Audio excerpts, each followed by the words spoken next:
They're getting a little bigger. See their beaks now? Abigail seems to be the larger one. Abraham is underneath there. Annabelle and Adam, I can't find.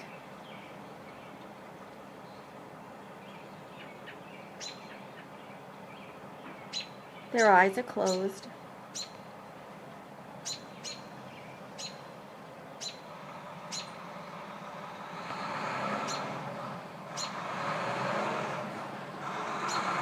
And here comes a loud truck to wake them up.